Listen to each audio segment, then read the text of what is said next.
Friends, welcome back to my channel. আশা করি তোমরা সবাই খুব ভালো আছো, সুস্থ আছো। আমি ভালো আছি এবং সুস্থ আছি। খুব গুরুত্বপূর্ণ এই ভিডিওটা। হ্যাঁ, প্রতিটা ভিডিওর মতন এটাও খুব গুরুত্বপূর্ণ একটা ভিডিও, কারণ গতকালে আমি একটা অনুষ্ঠান অনুষ্ঠিত হতে দেখেছি এবং সেখানে অনেক কথা শুনেছি। শুনে আমার মনে হলো যে কিছু কথা আমার মানে এই যে সাদা মনে কাদা নেই, কিছু প্রশ্ন উঠে আসে আমার আবার বলার খুব ইচ্ছে, মানে ভেতরে মনের ভেতরে যে প্রশ্নগুলো উঠে আসে সেটা জানার আমার ভীষণ ইচ্ছে। এই জানার ইচ্ছের জন্য হয়তো আমি কন্ট্রোভার্সি চ্যানেলটা খুলে বসেছি।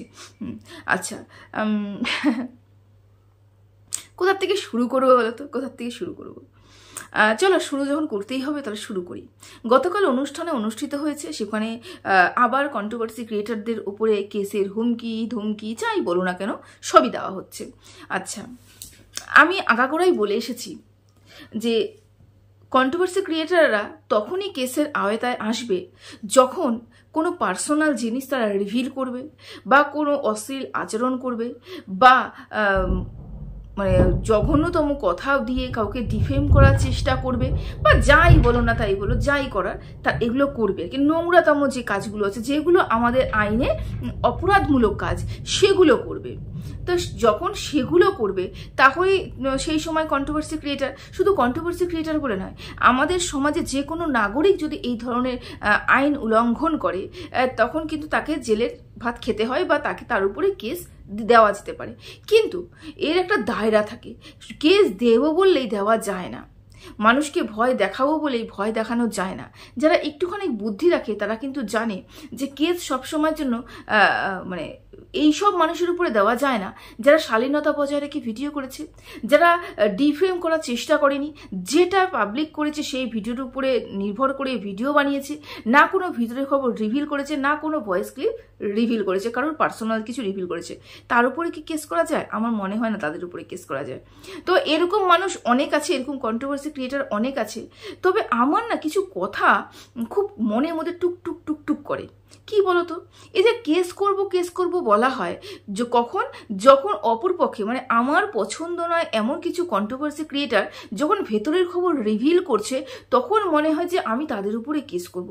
অথচ আমার পাশে বসে আছে এমন কিছু কন্ট্রোভার্সি ক্রিয়েটার, তারাও ভেতরের খবর রিভিল করছে এবং আমার দ্বারাই সেই খবরগুলো তাদের কাছে পৌঁছে গেছে, বা যে কোনো মারফত তাদের কাছে খবরগুলো পৌঁছে গেছে এবং তারা সেই খবরটাকে রিভিল করছে। তাহলে আমার পাশে বসে আছে তারা যখন এরকম ভেতরের খবর রিভিল করছে, তাদের উপরে কেন কেস হয় না, বা তাদেরকে কেন এটা বলা হয় না যে তোমরাও সাবধান হয়ে যাও, ভেতরের কোনো খবর রিভিল করো না, কোনো র ভিডিও তোমরা ইউজ করো না, কারোর পার্সোনাল জিনিস তোমরা ইউজ করো না, তাহলে সেটা কেসের আওতায় আসবে। আমি জানি না কেন এই ধরনের বক্তব্যগুলোকে রাখা হয় না। যা একজন মানুষ যখন সঠিক চিন্তা করবে তখন কিন্তু মানে যদি সে সঠিক চিন্তা ভাবনা করে, তাহলে সে আমি পক্ষ বা তুমি পক্ষ বা ওই পক্ষ বা সে পক্ষ দেখবে না, সে সব কিছুকেই একটা পক্ষ হিসাবেই দেখবে, তাই না? তাহলে মানে অপোজিট পক্ষে যদি এরকম ধরনের কিছু করে থাকে, তাহলে বিশাল ক্রাইম করে ফেলেছে, অথচ আমার পাশে বসে আছে কিছু মানুষ, তারা ক্রাইম করছে না। আমি জানি না এই ধরনের মুখ চেনা মুখের ডাল কেন হয়ে যাচ্ছে বারবার করে, বুঝতে পারছি না। তো চলো, তিনি গতকাল রাতে অনেকগুলো কথা বলেছেন। প্রথম কথা, টিনু সুন্দরীর উপরে কেস করতে চলেছে ফোকলা। হ্যাঁ, টিনু সুন্দরীর উপরে কেস ফোকলা করবে, ভালো কথা। টিনু সুন্দরীর মানে যা করেছে, যা ঘটিয়েছে, ওই 1.5 বছর ধরে ওদের বাড়িতে ছিল, এই সেই হাবি জাবি যাই করেছে না কি রয়েছে, সব কিছু প্রমাণ ফোকলার কাছে রয়েছে। সেই ফোকলার উপরে ভিত্তি করে সেই প্রমাণের উপরে ভিত্তি করে ফোকলা টিনুর উপরে কেস করতে চলেছে। একটা বড়সড় কেস ফোকলা করতে চলেছে, যেটা এখন রিভিল করা যাবে না, কিন্তু এক সময় রিভিল হবে এবং তোমরা ভয়ঙ্কর থেকে ভয়ঙ্কর জিনিস তোমরা দেখতে চলেছ। ভালো কথা, সবই মানলাম, সবই বুঝলাম। আচ্ছা, কেস যখন হবে তাহলে আমি মনে করি, মানে আমাদের সংবিধানের উপরে তো আমার ভীষণ পরিমাণে বিশ্বাস, বা আমাদের আইনের উপরে আমার ভীষণ পরিমাণে বিশ্বাস। আমি জানি আমাদের আইন কোনো কি বলবো ভুল রাস্তা যেতে পারে না, বা তারা সঠিক, যদিও চোখ বাঁধা থাকে, কিন্তু চোখ বাঁধা থাকলে পরেও তারা কিন্তু সঠিকটাকে দেখতে খুব ভালো পারে। অবশ্যই আমাদের আইন কিন্তু সঠিকটাকে দেখতে ভালো পারে। তো আমার এখানে ছোট মনে একটা বড় প্রশ্ন, যে যখন ফোকলা এই কেসটা করতে যাবে, তখন বিচারপতি যখন এই কেসটাকে খতিয়ে দেখবে, তখন কি সর্বপ্রথম এই প্রশ্নটা উঠে আসবে না যে সর্বপ্রথম কে এই মহিলাটার সাথে যোগাযোগ করেছিল, কারণ ফোকলা এই ভিত্তিতে কেস করবে যে টিনু সুন্দরী তাকে ঠকিয়েছে, তাই তো? টিনু সুন্দরী তাকে ঠকিয়েছে, তার মা বাবাকে ঠকিয়েছে, বিশাল বড় একটা গেম খেলেছে তার সাথে। তো এটা তো সর্বপ্রথম আমার মনে হয় প্রশ্ন উঠবে যে টিনু সুন্দরীকে নক প্রথমে কে করেছিল? টিনু সুন্দরীকে নক করে ফোকলাকে নিজের জালে ফাঁসিয়েছিল, মানে নিজের দেহ দেখিয়ে নিজের জালে ফাঁসিয়েছিল, নাকি নক টিনু সুন্দরীকে ফোকলা করেছিল? যে ইচ্ছাকৃতভাবে বৌদিবাজি করতে গিয়ে প্রত্যেকটা বৌদিকে নক করতে করতে করতে করতে এমন একটা বৌদিকে আমি পেয়ে গেছি, এখানেই আমি আমার কার্যসিদ্ধিতা করতে পারবো। তো এগুলো তো সর্বপ্রথম দেখা হবে যে সূত্রপাতটা কোথায়, ফোকলা কোথার থেকে শুরু করেছে, মানে কেসটা কোথার থেকে শুরু হয়েছে, তাই না? হঠাৎ করে কেউ রাস্তার লোক ফোকলাকে ধরে ফাঁসিয়ে দিল, এটা তো হতে পারে না। বা এদের পূর্ব জন্মে কোনো শত্রু রয়েছে, এটাও নয়। বা এদের পূর্ব পরিচিতি রয়েছে, এটাও নয়। তাহলে হঠাৎ করে টিনু সুন্দরী কি রিভেঞ্জ নেওয়ার জন্য ফোকলাকে ফাঁসালো? এটা তো সর্বপ্রথম প্রশ্ন আসবে না? হ্যাঁ, আমার সাদা মনে কাদা নেই, আমার কিছু প্রশ্ন আসছে, তাই তোমাদেরকে জিজ্ঞাসা করছি। তাহলে এটাও তো খতিয়ে দেখা হবে কে সর্বপ্রথম কাকে নক করেছিল, 1 নম্বর কথা। আচ্ছা, 2 নম্বর কথা, ফোকলা যদি সত্যি সত্যি ভীষণ পরিমাণে ঠকে থাকে টিনু সুন্দরীর কাছে, যদি ফোকলা সত্যি সত্যি টিনু সুন্দরীর উপরে কেস করতে চায় এটার ভিত্তিতে যে টিনু সুন্দরী তাকে 1.5 বছর ধরে ঠকিয়েছে, এটার উপরে যদি ভিত্তি করে কেস করতে চায়, তাহলে এই যে কল রেকর্ডিংগুলো যে ছাড়া হচ্ছে সেখানে তো আমরা পরিষ্কার করে শুনতে পাচ্ছি, এবং ভয়েসগুলো যে টিনুর কাছে আছে সেগুলো তো টিনু নিশ্চয়ই প্রমাণস্বরূপ দেখাবে যে যদি আমি সত্যি সত্যি ফোকলাকে ঠকিয়ে থাকি, বা আমি যদি সত্যি সত্যি ফোকলাকে ইউজ করে থাকি, ওকে দিয়ে কোনো কিছু করিয়ে থাকি, তাহলে কেন ফোকলা সব কিছু জানা সত্ত্বেও আমার হাতে পায়ে ধরছে আমার সাথে থাকবে বলে? এই প্রশ্নটা করবে না?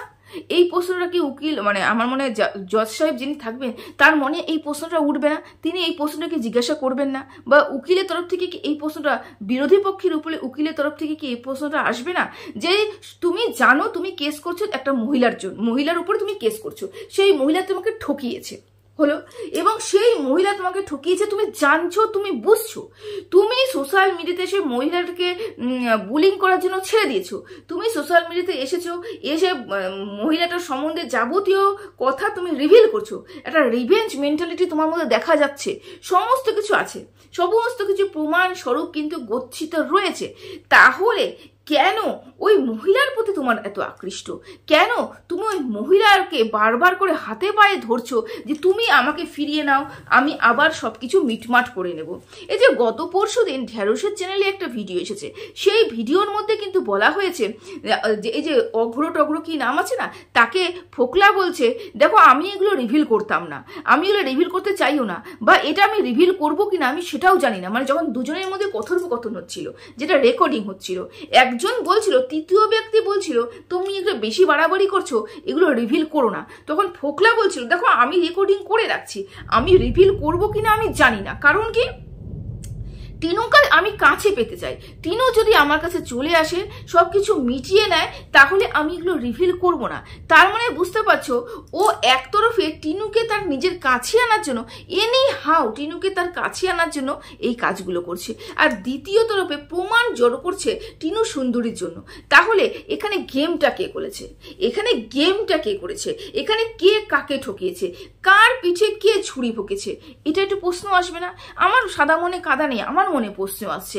এই প্রশ্নটা দর্শকদের সামনে তুলে ধরলাম এবং দর্শকদের বোঝানোর চেষ্টা করছি যে এই প্রশ্নগুলো কি তোমাদের মনেও আসছে না? যদি কেস করব বললেই কি একটা কেস অনায়াসে হয়ে যায়? আচ্ছা, আমাদের দেশের সংবিধান কি এতটাই কি বলবো, বলতে চাই না, বা আমাদের দেশের আইন কি এতটাই ঠুনকো যে একতরফাই কথাগুলো শুনবে?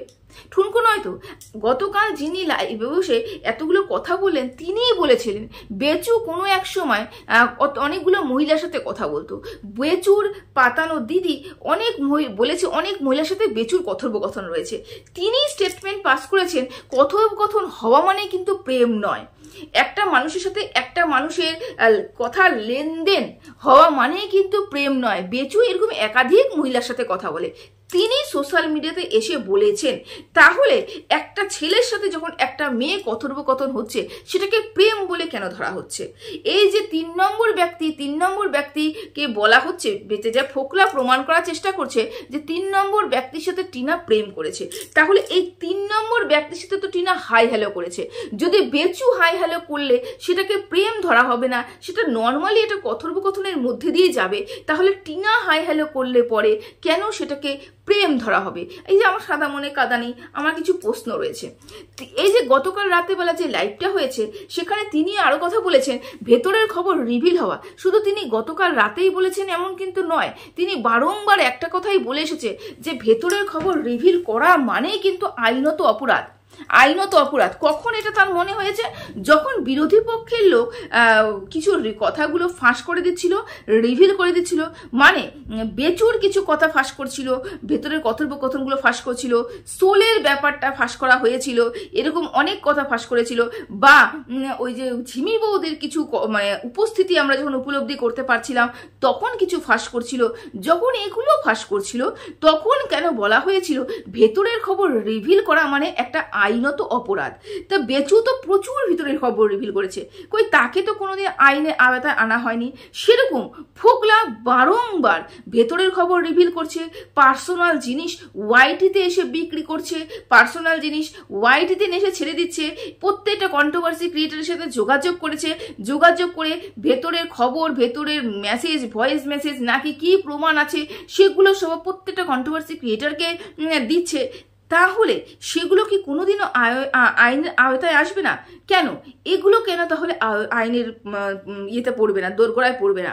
যদি ও বিরোধী পক্ষের কেউ যদি রিভিল করলে পরে তাকে বলা হয় তুমি এগুলো করেছো, তোমাকে জেলের ভাত খেতে হবে, তোমাকে এই করতে হবে, তোমাকে ওই করতে হবে, তোমাকে দৌড়তে হবে, এইগুলো কথা যদি বিরোধী পক্ষকে শুনতে হয় তাহলে আমার পক্ষে যে মানুষটা বসেছে সেম কেস করে চলেছে, তাহলে তাকে কেন এরকম করে প্রশ্রয় দেওয়া হচ্ছে? একটা মেয়েকে সাইবার বুলিং করা, হতেই পারে টিনা অন্যায় করেছে, আমি কোনোদিনও বলবো না যে টিনা অন্যায় করেনি, আমি কোনোদিনও বলবো না টিনা কোনো খারাপ কাজ করেনি, আমি বারংবার বলবো টিনা অন্যায় করেছে এবং টিনা হ্যাঁ অন্যায় করেছে। কিন্তু যেই মানুষটাকে অন্যায় করেছে সেই মানুষটাকে ওয়াইটিতে নিয়ে এসে ভেতরের খবর রিভিল করে সাইবার বুলিং করা, সত্যি কি এটা আইনের মধ্যে পড়ে না? আমার সেটা জানা দরকার ছিল। যদি একটা মানুষ চোর চুরি করে, যদি একটা মানুষ চুরি করে, সে চোরের পর্যায়ে পড়ে গেল, সে চুরি করেছে, যতক্ষণ না চোরকে চোর বলে সাব্যস্ত করা হচ্ছে ততক্ষণ কিন্তু আমাদের আইন এটা কাউকেই পারমিশন দেয় না তাকে চোর বলে ডাকার। যখন এটা আইন হিসেবে মানে প্রমাণিত হয়ে যাবে যে এই মানুষটাই চুরি করেছিল, সমস্ত প্রমাণ এর বিরুদ্ধে যাচ্ছে, এই মানুষটাই চোর, তখনই কিন্তু আইন পারমিশন দেবে। এই মানুষটা চোর যখন স্বীকৃতি দেবে এই মানুষটা চোর, তখনই কিন্তু আদার্স পাবলিক গুলো বলতে পারবে যে হ্যাঁ এই মানুষটা চুরি করেছে, এই মানুষটা চোর। কিন্তু যখন এই ব্যাপারটা কেসের মধ্যে দিয়ে যাবে তখন কিন্তু এটা বলা যায় না যে এই মানুষটা চোর, কারণ কেস এখন হ্যাঁ হবে আর না হবে আমরা কেউ জানি না। তা সেরকমই টিনার উপরে এই যে প্রচুর বিদ্যুৎ চমকাচ্ছে, মেঘ ডাকছে, কারেন্ট আমার চলে যেতে পারে, ভিডিও আমার অফ হয়ে যেতে পারে। যদি ভিডিও অফ হয়ে যায় ভিডিওটা আমি এখানেই শেষ করবো আজকে, কখন যাবে কখন আসবে আমি জানি না, রাত্রি এখন 1টা বাজে। তো যখন এগুলো হচ্ছে টিনার উপরে কেস করা হবে, টিনাকে এই করা হয়েছে, টিনার এই প্রমাণ রয়েছে, এই প্রমাণ রয়েছে, ওই প্রমাণ রয়েছে, এগুলো বলে সোশ্যাল মিডিয়াতে ছেড়ে দেওয়া মানে টিনাকে মাঝখানে, একদম সোশ্যাল মিডিয়ার মাঝখানে হেনস্থা করার জন্য ছেড়ে দেওয়া, তাই তো? তাহলে এটা কি সত্যি কোনো আইনের অপরাধের মধ্যে পড়ে না? আমার মনে হয় পড়ে। দেখো আমি তো অজ্ঞ মানুষ, আমি তো বেশি কিছু জানি না, আমার মাথায় সেরকম বুদ্ধিশুদ্ধি নেই, বা আমি সেরকম লেভেলে পড়াশুনো করিনি যে আমি আইন সম্বন্ধে এত ভালো এত গভীর ভাবে আমি জানবো। তবে আমার মনে কিছু প্রশ্ন উঠে, সেগুলো আমার জানা দরকার আছে। এই যে বেচু সবকিছু ঠিক হয়ে গেছে, বেচু একদম কি বলবো, একদম নিট অ্যান্ড ক্লিন একটা মানুষ হয়ে গেছে, বেচুর কেসে আর কিছুই নেই। অথচ বেচু বারবার করে বলছে আমাকে যেই পরিমাণে হেনস্থা করা হয়েছে, আমাকে এই করেছে, আমাকে সেই করেছে, আমাকে ওই করেছে। গতকাল সে বলেছে যে বেচু জেলও খেটেছে, তার মানে ভেতরে ভেতরে টিনা নিশ্চয়ই কিছু না কিছু কাজ করেছিল যার জন্য বেচুকে জেল খাটতে হয়েছিল, এবং বেচুর উপরে একাধিক কেস রয়েছে। সেগুলো কেন নির্বিঘ্নে মিটে যাচ্ছে না? কেন নির্বিঘ্নে মিটে যাচ্ছে না এখনো পর্যন্ত? কেন সেগুলো ঝুলে আছে? যদি বেচুর কেসে কিছুই না থাকতো, তাই না? এই যে কথাগুলো বলে পাবলিককে মোল্ড করা, এই যে গতকাল রাতে বলা হলো না, যারা আমাদের মানে টিনুর পক্ষে যারা কথা বলছে, যারা কন্ট্রোভার্সি ক্রিয়েটাররা, সরি, তারা তো বোকাই, তারা অজ্ঞ, তারা জেনেও কিছু জানছে না, সব ঢাকার চেষ্টা করছে, জেনেও কিছু জানছে না বা জেনেও মানে সবকিছু ঢাকার চেষ্টা করছে, এই কথাটা বলা হয়েছে। তখন আমার মনে হলো যে এরকম তো অনেক ঢাকার চেষ্টা ওই তরফ থেকেও করা হয়েছে, এমন তো নয় শুধুমাত্র টিনুকে নিয়ে যারা কন্ট্রোভার্সি করছে তারাই টিনুকে ঢাকছে, এটা তো নয়। এই কন্ট্রোভার্সি ক্রিয়েটার, এই কন্ট্রোভার্সি জোনটাই এমন একটা জোন, আমি মনে করি বাক স্বাধীনতা প্রত্যেকটা মানুষের রয়েছে, এবং বাক স্বাধীনতার উপরে আমরা অবলম্বন করে আমরা কন্ট্রোভার্সি করতেই পারি। আমি বারংবার বলে রেখেছি, কাউকে ডিফেম করা নয়, বা কারো ভিডিও প্রাইভেট মানে ভিতরের খবর বাইরে রিভিল করা নয়, বা অশ্লীল ভাষায় কথা বলা নয়। তাহলে আমরা যে কাউকে ইচ্ছে, কেন আমরা তো স্বতন্ত্র নাগরিক, আমি স্বতন্ত্র ক্রিয়েটার, তা আমার ইচ্ছে আমি টিনুকে নিয়ে কথা বলবো, আমার ইচ্ছে আমি টিনুকে নিয়েই কথা বলবো। তাহলে এখানে তো কারোর বাক স্বাধীনতার কোনো অধিকার নেই, তাই না? আমাদের আইন তো এটা পারমিশন দেয় না। যদি আইনের পথে চলি তাহলে সবকিছুতেই আইনের পথে চলবো, তাই না? কিন্তু যখন আইন হিসেবে কথা বলতে হয়, বিরোধী পক্ষ আইন উল্লঙ্ঘন করেছে তখন বলা যেতে পারে, অথচ আমার পাশে বসে আছে যেই মানুষগুলো তারা আইন উল্লঙ্ঘন করেনি, তারা তো আরো বেশি করে আইন উল্লঙ্ঘন করছে। তাহলে কেন সেই মানুষগুলোকে ঢাকা হচ্ছে? তাহলে তো বলতেই পারি যে সেও তাহলে কন্ট্রোভার্সি ক্রিয়েটার, তারাও তার পাশের মানুষগুলোকে সুন্দর করে ঢাকছে, যেরকম আমরা টিনুকে ঢাকার চেষ্টা করছি, তাই না? কন্ট্রোভার্সি ক্রিয়েটার পক্ষে বলা মানেই পক্ষে বলবে, এবং বিপক্ষে বলা মানেই বিপক্ষেই বলবে, তাই না? আচ্ছা, কিছু কন্ট্রোভার্সি ক্রিয়েটার আছে ভেতর থেকে খবর নিয়ে এসে ওয়াইটিতে বলে, তাদের সম্বন্ধে আমার কোনো বক্তব্য নেই, আমি কিছু বলতেও চাই না।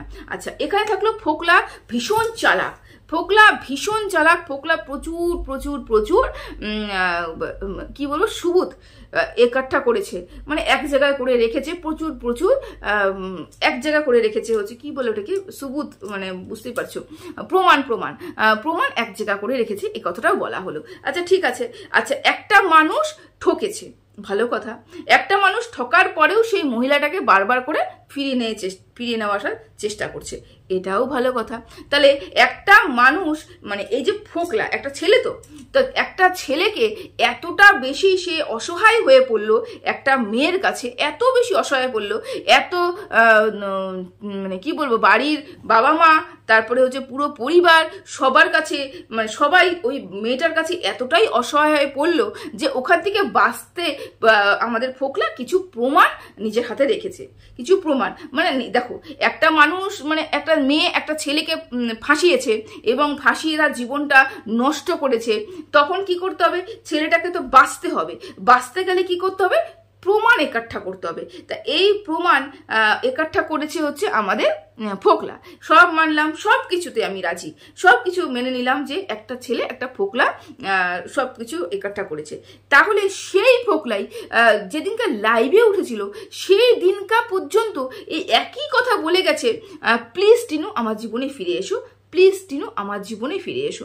আমার এই জায়গাটাতেই ঘোরা লাগছে, যেই মানুষটা ফাঁসিয়েছে, যেই মানুষটার উপর আমি কেস করতে চলেছি, সেই মানুষটার পায়ে আমি ধরছি। ব্যাপারটা ঠিক অন্যরকম ঠেকছে না? অবশ্যই অন্যরকম ঠেকছে, কারণ ফোকলা একটা জাল বিছিয়েছিল, যেই জালে টিনুকে আটকে রাখা হয়নি, মানে টিনু আটকে থাকেনি, টিনুকে আটকে রাখতে পারেনি, টিনু উড়ে গেছে। সেই জন্যই ফোকলা এখন ওই যে জালটা বিছিয়েছিল সেই জালটাকে প্রমাণস্বরূপ মানে আদালতে পেশ করবে। এবার সব থেকে দেখার বিষয়, সব থেকে বড় বিষয়, আদালতে কি কি গ্রহণযোগ্য এবং কি কি গ্রহণযোগ্য নয়। আচ্ছা দেখা যাবে না, তিনিও বললেন দেখা যাও আগে আগে হোতা হ্যায় ক্যা, আমরাও দেখি আগে আগে হোতা হ্যায় ক্যা।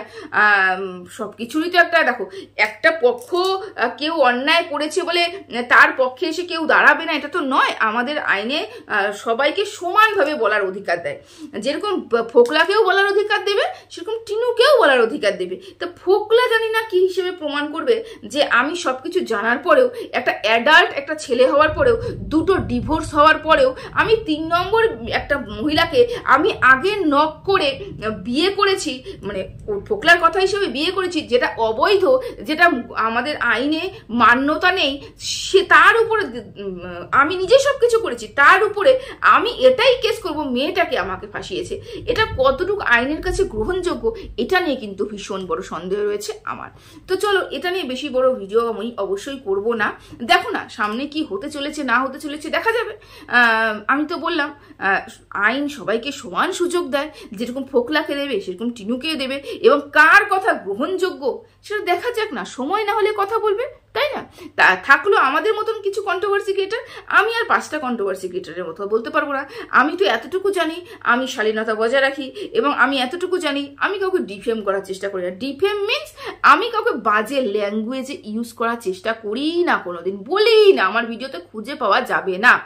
তো আমি চেষ্টা করি যেটা পাবলিক হয়েছে তার উপরে আমি আমার কথাটাকে রাখার, আমার বক্তব্যটা রাখার। আশা করি তোমাদের বোঝাতে পারলাম, আর এটা আমি রাখতে পারি কারণ আমি একটা স্বাধীন ক্রিয়েটার। তো সবাই ভালো থেকো, সুস্থ থেকো, টাটা।